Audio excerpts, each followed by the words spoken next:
উপস্থাপনা। ইসলাম ধর্মের সর্বশেষ নবী হযরত মুহাম্মদ সাল্লাল্লাহু আলাইহি সাল্লাম তার জীবনের শেষ হজ পালনের জন্য যে ভাষণ দেন তাই বিদায় হজ নামে পরিচিত।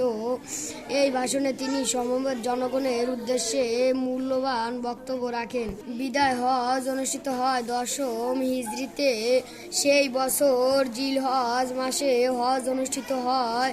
আরব দেশের অনেকেই তখন ইসলাম ধর্ম গ্রহণ করেছেন, কিন্তু তিনি জিলকদ মাস থেকেই হজের প্রস্তুতি নিতে থাকেন। এই হজ আরাফার ময়দানে 2 লক্ষ মানুষ সমবেত হয়।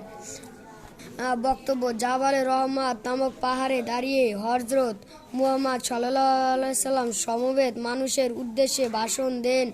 ভাষণে তিনি বললেন, মানুষে মানুষে কোনো ভেদাভেদ নেই, মুসলমান একে অপরের ভাই।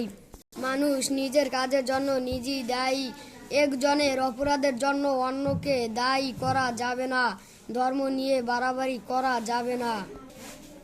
বিদায় হজের তাৎপর্য: হযরত মুহাম্মদ সাল্লাল্লাহু আলাইহি সাল্লাম একটি আদর্শ মুসলিম সমাজ ব্যবস্থার চিত্র জনগণের নিকট তুলে ধরেন। তার বিদায় হজের ভাষণ ইসলামী রাজনীতি, সমাজনীতি, অর্থনীতি ও মানবিক অধিকারের মূলনীতি বিষয়ক একটি দলিল। 4টি বিশেষ কথা। রাসূল সাল্লাল্লাহু আলাইহি সাল্লাম মানুষের অনুসরণের জন্য 4টি বিশেষ কথা বলেছেন।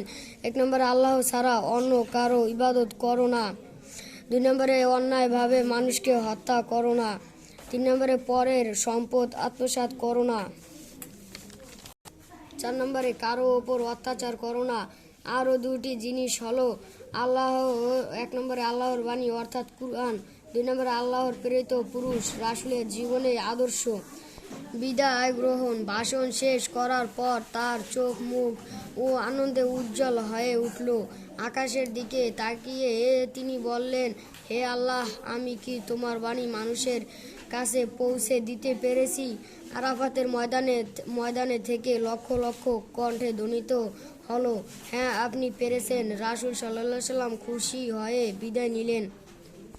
শেষ কথা: আল্লাহর মনোনীত ধর্মের প্রতি মানুষকে আকর্ষণ করার দায়িত্ব তিনি নিয়ে এসেছিলেন, তা এখন পরিপূর্ণতা লাভ করল। তাই বিদায় হজের ভাষণটি মুসলমানের কাছে খুবই গুরুত্বপূর্ণ।